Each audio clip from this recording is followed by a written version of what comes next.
Hi everybody, so this week I'm going to be reviewing Broadway's Beetlejuice.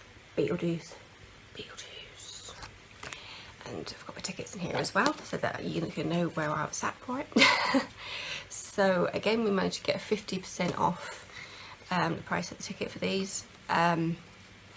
We saw it at the Winter Garden Theatre and we were sat in the orchestra again. We would be D14, 16 and 18. It was looking at the wrong order for a second there. So we were stage left, kind of at the side. Again, it was incredible being sat there and seeing kind of how, because you couldn't really see the stage, but it had like this giant curtain and then just like green like dry ice coming out, and it just said like the Beetlejuice.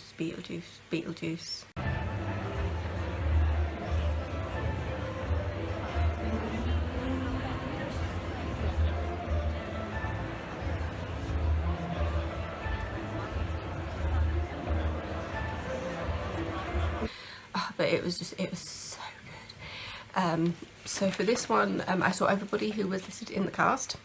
It is a brand new show, obviously based on the movie, which I have definitely seen multiple times. It's a very, very good movie. So now, to start off with, I'm just going to say straight away that it is not a carbon copy of the movie. Excuse me for a second while I have a bite to eat and a sip of my tea. So yeah, I'm going to tell you who I saw to start off with. So we saw Alex Brightman as Beetlejuice, who has been seen on Broadway in the original cast of School of Rock. He's been in Wicked, he's been in Matilda, he's been in Big Fish, and he is also a writer as well. So his credits include musical writing credits, including It's Kind of a Funny Story, The Whipping Boy, and Make Me Bad. He's also got some other plays called We Left It Here and Everything Is Fine, and both of those are to be presented in New York City this year. It just says this year, so I don't know when, but it just says this year. So that's who I saw as Beetlejuice, Alex Brightman. I saw Sophia Ann Caruso as Lydia, Kerry Butler as Barbara, Rob McClure as Adam, Adam Danheiser as Charles, Leslie Kritzer as Delia, and then we've got Jill Abramovitz as Maxine Dean Juno and also the ensemble, Kelvin Moonlow as ensemble and Otho, Danny Rutigliano, as Maxie Dean ensemble, Dana Steingold as Girl Scout ensemble and also is the understudy for Lydia. And then in the ensemble we've got Tessa Alves, Gilbert L. Bailey II, Will Bloom, John Bratton III, Ryan Breslin, Natalie Charles Ellis, Brooke Engen, Abe Goldfarb, Eric Anthony Johnson, Zachary Daniel Jones, Elliot Mattox, Matteo Melendez, Sean Montgomery, Ramon Owens, Presley Ryan, Kim Saba, with music and lyrics by Eddie Perfect and the book by Scott Brown.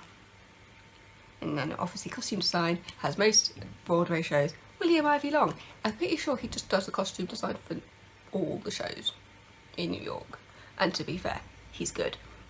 He's incredible. If you've seen some of the things that he's done, he was the one who did the incredible quick change dresses in Cinderella when it was on Broadway.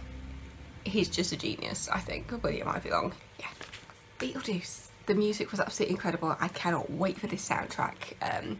According to people I follow on Instagram, they have been recording the cast recording this week.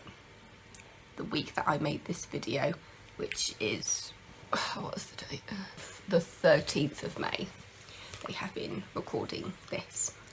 It also probably tells you how far in advance I filmed this video.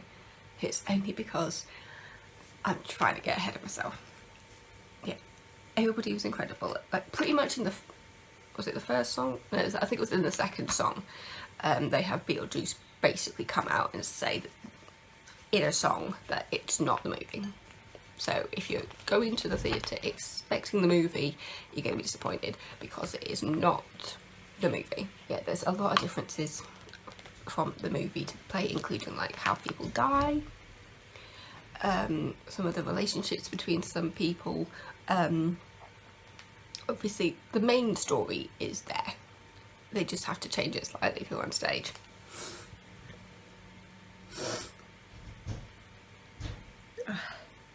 So I thought it was good to see.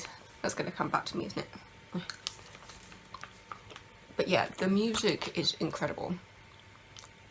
I'm still like humming the songs in my head right now. And also there's obviously like, there's one song in the show, it just basically, this is a show about death. It's a show about death. Yeah, the music was just so good. Yeah, Kerry Butler and Ron McClure as Adam and Barbara were just absolutely amazing. Absolutely amazing. Sophie Ann Caruso as Lydia. Oh, her voice. That was what it was, her voice. Sophia Ann Caruso, she's got this edge to her voice. I mean, there's obviously like a lot more rock musicals where people need that edge. As I said before, my voice is very kind of light musical theatre. I do not have that edge to my voice, despite what my throat is doing right now. My singing voice is very traditional musical theatre. I was even trained in opera at one point. I was trained in classical, and so that's where my voice is, and so I do not have that edge. Maybe somebody could teach me how to get that edge to my voice, I don't know, or if it's just something that just happens naturally. I think for Sophia Ann Caruso it's definitely something that seems to come very naturally for her. I would say because her voice in this character as Lydia, it was very, because I think a lot of voices, especially in the new like rock musicals and especially with American influence, they can come a bit nasal, and there's nothing wrong with that. There's absolutely nothing wrong with that. It's just that that's how they tap into that edge, I think, through the nasal side of their voice. I think it also has to do with the American accent as well. But yeah, so it's that nasal rock edge that she's got, and it was absolutely fantastic. And it really lent itself to the music. It was obvious that, you know, this is something that they'd worked very, very well on trying to get across.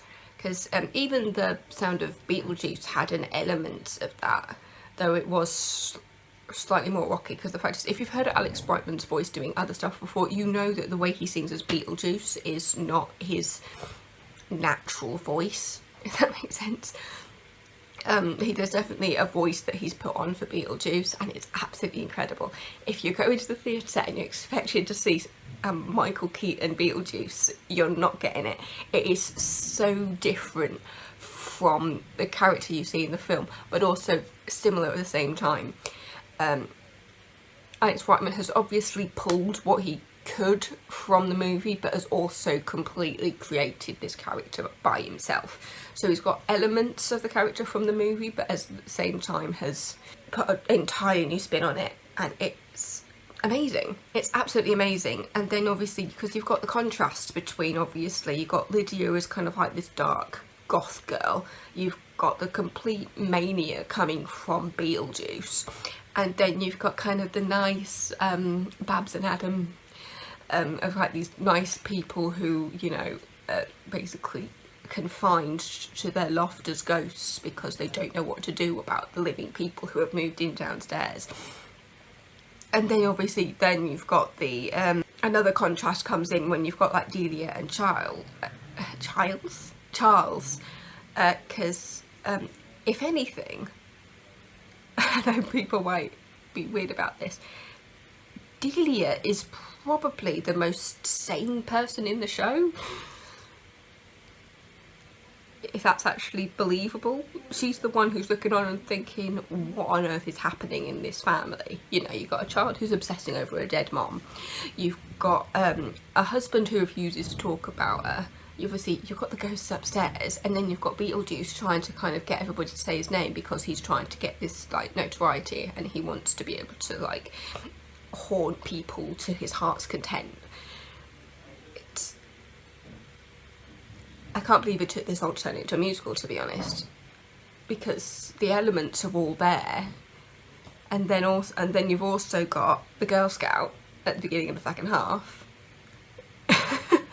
And I just say, because yes, the Girl Scout is just a character in itself, because, well, obviously, but the Girl Scout is more important than you'll ever realise until you actually see the show. But yeah, it's just amazing. The ensemble are absolutely incredible. The lighting in the show is amazing.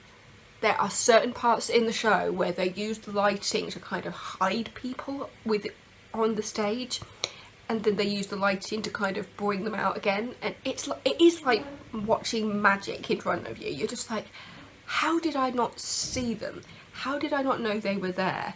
And then also you've got how the house changes kind of in its different incarnations throughout the show, because you've got the house as it belongs to Adam and Barbara, which is kind of obviously it's got this certain look to it. You've got the house as it belongs to Charles and kind of Delia's influence on it. And to be honest, I'm not sure if it was a screen, I think it's a mixture of a screen and lighting that does it. And then you've also got the house as it belongs to, I say it belongs to, as Beetlejuice's influence takes over. The set was amazing.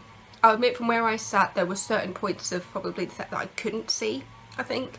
There was a slight restricted viewing in a way, but not to the point where it actually affected my viewing experience. It just meant there were some things right at the very back of the stage I couldn't see, and there were some things stage left that I couldn't see. But to be honest, I don't think there was really much happening on the stage left side of the stage anyway, and it was just the very, very back that I couldn't see. But the majority of the action was exactly where I could see it. Basically, kind of the house moves forward. It starts off with like the funeral of Lydia's dead mum. There's a whole song dedicated just to like dead mum. That sounds really unnatural because obviously I say mum and not mom. So I'm also having my lunch right now. It was just so good. It was absolutely brilliant. Costumes and set. There were certain points when it came to costume I was just like, how did they do that so quickly? I'm sure. Sorry, I'm talking with my mouth full of apple right now. But yeah, there were certain points in the show when I was just like, how have they done that so quickly? How have they? Because it makes more sense when you see it in the show, and there's so many things that I really cannot spoil just because of it's something you just need to see, I think. Sorry, that was me turning the page in the playbill. Oh, another thing I have to mention is the ushers. The ushers, because I mean, as somebody who's worked in a theatre, normally we just represent the theatre and then we just wear black. In this case, as well as representing the theatre, they were like wearing black and stuff. They also were representing the show, and all their ties were the Beetlejuice stripes. I thought that was really, really cool, and I love how the American theatres really deck themselves out regarding the show that they're seeing. I'm just going to have a quick jump forward to a show that I'll be reviewing in a couple of weeks, which is Mean Girls, where the entirety of the outside is decked out in pink. That shows you the dedication that they have towards the shows that they are hosting at that point. But yeah, the music was incredible. Again, ensemble, absolutely amazing. The songs are so catchy. There are so many incredible songs in it.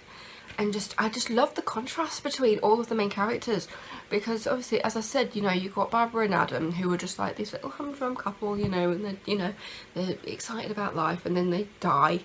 I'm not going to tell you how they die, because obviously it's different from the film, because they can't put a car crash on stage, so they did have to change it, but it's really clever. And the way they've got Beetlejuice kind of he's kind of narrating it in a way. He's not really a narrator, but he does have narrating elements, I guess you could say. It's so clever, and obviously, again, I went into this not knowing anything about it. Like, I'd seen the movie, but I knew that the musical wasn't going to be exact carbon copy, and as I said, they tell you, it's pretty much straight away. As soon as the show starts, there's a line that Beetlejuice says when he's kind of introducing the show, and saying, you know, well, that's a departure from the source material. I think that's what he says. and we all just burst out laughing. At the end of it, we were all on our feet. Everybody just complete standing ovation. But I just love with this, you know, everybody was laughing, everybody was crying. There was a point in the second half of the show where I think me, my mum and my dad burst out crying. It didn't help, it touched on something a little personal to my family, which was what made us cry. It was just amazing, and incredible people in it. I feel so lucky to have been able to see the original cast of it as well, and I do hope this show runs for a very, very long time. But yeah, as I said, I saw the people who were listed, so this is a picture. These are pictures of the main people. It's just, when you look at the first, because everybody else looks like who they are, but the first two pictures of Alex Brightman and Sophia and Caruso, they look so different there as to what they look like in the show, thanks to like all the costumes and the wigs and stuff. Because it was finding out afterwards that Sophia Caruso was blonde. I'm not sure if that's her natural hair colour, because it's like a white blonde at the moment. And then in the show, obviously, she's got like jet black hair. And then just Alex Brightman just looks like, I think, how he looks in the show. But to be fair, he's dressed as Beetlejuice. So. But yeah, it was an absolutely brilliant show, and I'm so glad I got to see it. This was my mum's choice. She was one who was just like, I want to see Beetlejuice, and so I was just like, yeah, that's what we're going for. That's what we're going for tonight. It was just absolutely incredible, really catchy music, incredible set and costume design, and I don't actually have anything negative to say about it except for the fact that I cried. And that's not really negative, it just means how touching it was, because, you know, a lot of the time you look at shows like this and just think, really? What's that going to do? And then there's a message behind it. There is actually a message in there, and it's a really good message. It's a really good message, especially for nowadays, when you look at people like in regards to like mental health. I think it's a really good show if you are struggling with some mental health issues.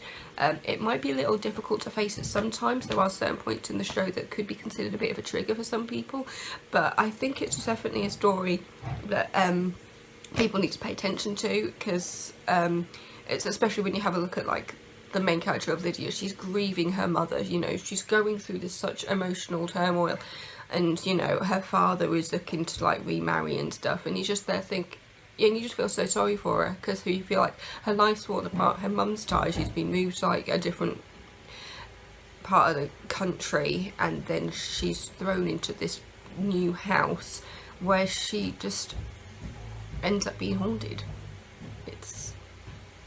But yeah, so that's my review. If you like this video, give me a thumbs up. You can subscribe to me. But yeah, as I always say, if this is the last thing you're watching at night, make sure this is the last thing you watch before you go to sleep, because we all need to get up in the morning. Okay, but yeah, so that's been Beetlejuice. I've been Debbie Drama, and I'll see you next week.